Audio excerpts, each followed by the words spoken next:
Salut tout le monde, j'espère que vous allez bien. Je sais pas si vous vous souvenez, mais pour le mois d'août, je vous avais dit ouais, je trouve qu'il n'y a pas beaucoup de mangas qui sortent ce mois-ci. C'est normal, on est en période de vacances, donc forcément les éditeurs ils vont pas trop éditer de mangas. Pour le mois de septembre, en tome unique, t'as 210 volumes qui vont sortir. Ce qui veut dire que si tu veux acheter chaque manga qui va sortir pour le mois de septembre, tu devras au minimum dépenser 1400 €. Donc il y a énormément de mangas qui sortent pour ce mois de septembre. On commence direct. Pour moi, les deux séries qui vont vraiment se démarquer pour ce mois de septembre, c'est de 1, Valkyrie Chronicle. Alors je sais pas si vous connaissez, si vous lisez pas de scan, vous ne devez sans doute pas connaître, mais le manga se vend extrêmement bien au Japon. Face à une humanité décadente, les divinités décident de déclencher l'apocalypse. Seules les Valkyries se rebellent contre ce jugement. Brunhilde, leur aînée, lance un défi au créateur du monde. Un affrontement ultime entre 13 dieux et 13 champions de l'humanité. Mais les plus célèbres héros de notre passé feront-ils le poids face à Zeus, Thor ou Shiva? Assistez aux duels les plus fous de l'histoire dans Valkyrie Apocalypse, un manga des éditions Kiyun. Et le deuxième manga que vous avez sans doute beaucoup plus de chances de connaître parce qu'il y a un animé, c'est Quand Takagi me taquine aux éditions Nobinobi. Pour ceux qui connaissent pas du tout le manga, pour faire très simple, c'est Nishikata, un collégien réservé qui se fait juste taquiner par Takagi, qui est une de ses camarades de classe. Donc c'est dans le style, ça ressemble un peu à C'est qui mon voisin de classe, parce que c'est des personnages quand même assez jeunes, actuellement en cours avec 11 tomes au Japon. En fait, c'est le fait que les personnages soient jeunes qui rend le manga très attachant. C'est comme le manga Yotsuba, ce qui rend le manga mignon, c'est le personnage jeune, parce que voilà, la jeunesse et l'innocence. Et comme par exemple aussi le manga Barakamon, où voilà, quand on regarde l'anime, bah, la jeune fille a une place très importante dans le manga. C'est mignon, c'est léger, c'est quand même assez connu via l'adaptation animée. Donc je pense que j'espère que ça va bien se vendre. Ensuite, un manga que je ne connais pas du tout qui s'appelle Spirit Seekers. Je pense que le manga a du potentiel. En tout cas, quand j'ai regardé la jaquette du premier tome, j'ai trouvé que ça avait une patte graphique quand même assez bonne. L'histoire nous parle d'un exorciste qui s'appelle Yoma Kunato, qui est en formation avec son grand-père, qui déteste les Tsukumogami, qui sont des objets anciens ou des corps anciens qui sont, on va dire, hanté par un esprit. Donc lui il a été traumatisé par les monstres et il veut les tuer tout simplement. Et il fait la rencontre d'une jeune fille qui s'appelle... Elle s'appelle comment la fille? Voilà, elle s'appelle Botan et du coup ils font un duo qui s'oppose un peu. Moi je veux les sauver, moi je veux les tuer, qui combattent les esprits afin de les sceller. Voilà, ils ont un but commun. Et actuellement ça fait 9 tomes au Japon, j'ai vu le truc, je me suis dit graphiquement ça m'a l'air bon. Le scénario, alors quand tu le sens comme ça tu dis c'est pas ouf, mais peut-être que pour faire 9 volumes, il y a un développement intéressant. J'ai pas mal d'espoir en la chose, étant donné que le manga Tsugumomo ne sera, je pense, jamais édité en France pour ce caractère très sexuel. Je pense que, j'espère en tout cas que le manga soit bien, quoi. Ensuite, le seul manga de sport de la liste, parce que les mangas de sport, faut se dire qu'il n'y en a pas tant que ça, qui s'appelle Full Drum. C'est un manga qui nous parle de rugby. Un sujet qui doit beaucoup plus parler aux Français qu'aux Japonais, parce que les Japonais, c'est plus le baseball. Donc déjà je suis étonné qu'ils aient fait un manga sur le sujet. J'ai lu le synopsis et alors je pense qu'il y a certaines personnes qui ça va intéresser, mais moi j'ai vu le truc, je me suis dit non. Pour Ino, jeune lycéen fougueux, cela ne fait aucun doute. Pour se trouver une petite amie, il faut s'illustrer dans un club de sport. Ce qui se passe, c'est qu'il rejoint le club de rugby, il tombe amoureux de la manager et il a envie de sortir avec elle, du coup il faut qu'il s'illustre dans le club. Ce qui me pose problème, c'est pas tant le scénario du manga, même si le scénario me pose déjà un peu problème, mais c'est une série courte en 5 tomes. Moi je pense que les mangas de sport sont quand même assez durs à écrire sur le scénario, parce que c'est pas on va rajouter un méchant, puis on va encore rajouter un méchant plus fort, et encore rajouter un méchant plus fort comme les shonen nekutsu qu'on peut voir, mais t'as un vrai besoin de mise en scène, de savoir faire monter la hype, et ce qui me pose problème, c'est qu'en 5 tomes, alors que les mangas de sport généralement sont très rarement courts, Slam Dunk, Kuroko no Basket, même Inoma Sumo, tu vois, qui fait une vingtaine de tomes, Rikudo avec je crois 21 tomes en tout, mais les mangas de sport sont par principe quand même assez longs, parce que si t'es bon à écrire ton manga de sport, il n'y a pas de limite à ce que tu peux raconter normalement. Donc à un moment je comprends que le public vient à se lasser, mais là faire une série de rugby en 5 tomes, ça me paraît quand même vachement court. Je pense pas que ce soit le genre de manga mauvais, mais je pense que c'est le genre de manga que tu gardes pas dans ta collection. Ensuite, un manga qui aborde un thème déjà abordé, réabordé depuis... Alors Battle Royale, c'était il y a combien de temps? Ça s'appelle Heroine Game.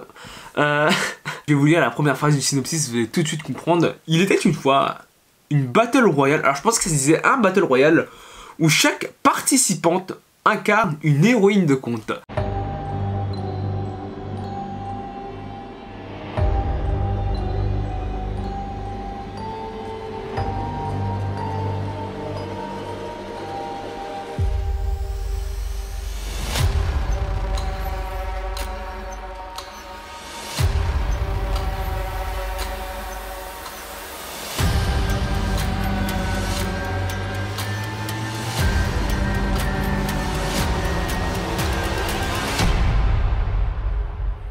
Je vais pas trop me prononcer dessus, mais ça m'a pas l'air exceptionnel non plus. J'ai cru lire que les éditions Soleil Manga sortaient une nouvelle collection axée plus sur la fantasy, et ils ont acquis 2 licences qui m'ont l'air toutefois assez bonnes.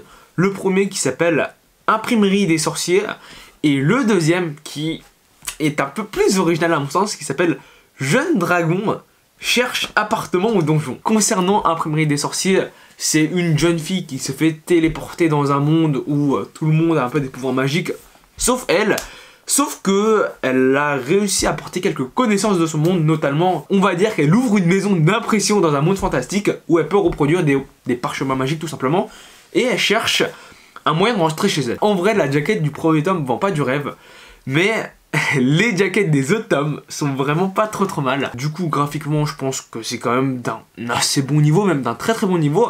Après, sur le scénario, quand tu vois le synopsis comme ça, tu te demandes qu'est-ce qui va se passer. Je pense que c'est un manga qui vise un public comme moi, qui aime bien le manga style 50 nuances de gras, l'elfe qui aime trop les frites. Donc honnêtement, je pense que moi je vais découvrir. En tout cas, moi je vais découvrir le manga. Je vais lui laisser sa chance parce que ça m'a l'air...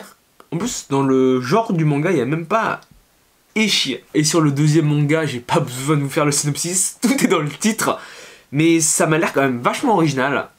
Graphiquement, quand tu regardes la jaquette du premier volume, moi je pose quand même un peu mes doutes. Mais sur la jaquette du 4ème volume au Japon, ça m'a pas l'air trop mal. Donc je pense pas que ce soit si mauvais que ça sur le dessin. Je pense que c'est d'un niveau quand même assez raisonnable. J'espère en tout cas parce que... je trouve que le dessin c'est quand même assez important dans un manga. Si vous cherchez quelque chose d'original à lire, allez découvrir ça. On a ensuite le manga Bloom Into You. Je vais vous lire le résumé. You entre au lycée en espérant découvrir enfin l'amour, mais rien ne se passe, même quand un garçon lui fait une déclaration. Elle rencontre alors Toko, la fille parfaite du lycée, responsable du bureau des élèves et qui semble être Kamel, car elle ait conduit tous ses prétendants. Jusqu'au jour où Toko avoue à You: je sens que je pourrais tomber amoureuse de toi. Là, c'est amusant parce que l'éditeur, c'est Kana. Et vous pouvez voir que sur le logo de la jaquette, le logo est rose. Alors, Kana a l'édition classique. Kana, tout simplement, où t'as Naruto, voilà, les shonen classiques. Ensuite, t'as Big Kana. Big Kana, c'est plus les seinen de Kana. Et là, je pense que c'est la collection shoujo de ces Kana. Et même moi, quand je l'ai lu, alors, c'était pas vraiment le scénario d'un shoujo. Je pense que c'est plutôt du josei. Mais c'est un seinen. Alors... qu'on m'explique, ils mettent le logo rose, mais c'est un seinen. Alors, moi, je dis que c'est un josei, parce que vu comment l'histoire est racontée, ça sent du josei. Ça aborde des thèmes trop sérieux pour être du shoujo, parce que le shoujo, c'est le shonen pour les filles. Graphiquement, ça m'a l'air quand même assez bon. En tout cas, sur les jaquettes, ça m'a l'air pas trop mal. Reste à voir dans le manga, mais je pense que... c'est un bon manga à découvrir ça. Ensuite, la première fois que j'ai vu ce manga, j'ai tout de suite reconnu le style graphique de l'auteur. Ça s'appelle Shinobi Gataki. Et si vous avez lu son autre manga, vous devez sans doute le reconnaître. C'est l'auteur de Monster x Monster.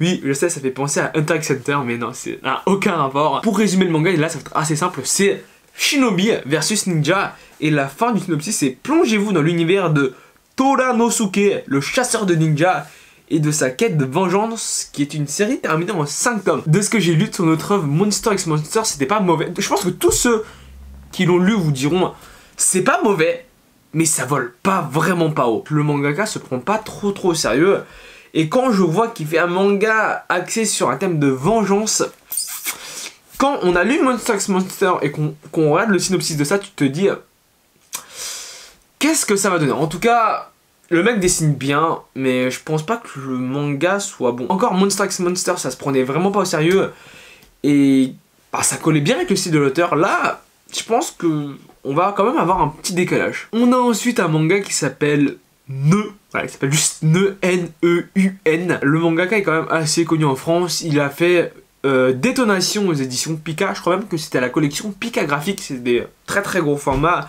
Il a fait Soul Keeper que je ne connais pas. Il a fait Sido, édité par Panini, qui s'est stoppé en plein milieu.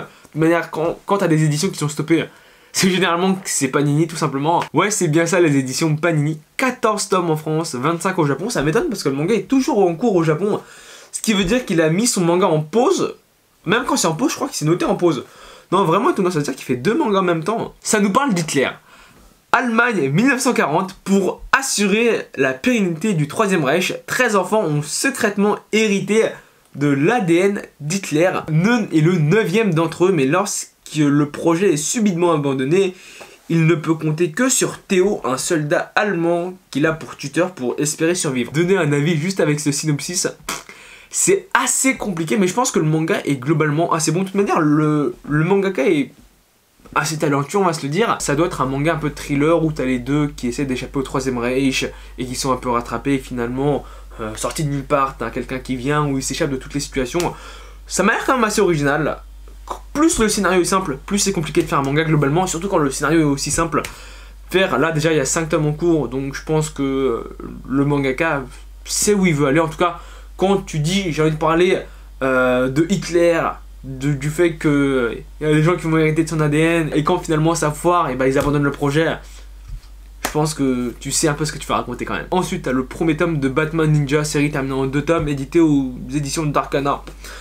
Ça, je pense que c'est de la merde. Voilà, j'ai clairement, je pense que c'est de la merde. Ensuite, on a le manga Frankenstein Family, édité aux éditions Château Château. J'avais un peu regardé la bande-annonce de l'anime, je trouvais ça assez intéressant. Graphiquement, là, Frankenstein Family est une série terminée en 2 tomes. 2 tomes seulement, je crois que c'était en 4 tomes. Vraiment, 2 tomes, ça m'a l'air quand même assez court pour ce que ça va raconter. Parce qu'il y a un vrai délire de construction de relations de famille et de résoudre le problème qui est posé. En fait, pour faire simple, si t'avais le père qui était un scientifique fou qui a transformé ses enfants en monstres, je crois que t'as une fille plante, t'as une fille araignée, t'as un homme plante et t'as un homme chien, et t'as le dernier fils qui, lui aussi, si je me trompe pas, un savant, et qui essaie de sauver sa famille, mais du coup, puisqu'il est jeune, je crois qu'il y a un problème, il est pas assez intelligent pour résoudre le problème, et finalement, il y a des ruptures dans les liens de la famille.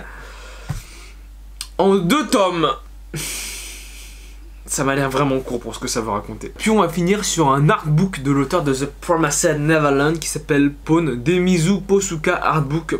Les illustrations m'ont l'air belles, voilà. C'est un artbook comme les autres, il coûte 19,90 €. Les artbooks, ça a toujours coûté cher. Je pense que l'auteur est quand même beaucoup apprécié, donc t'as pas mal de personnes qui vont acheter l'artbook juste pour le style de l'auteur, et c'est pas étonnant.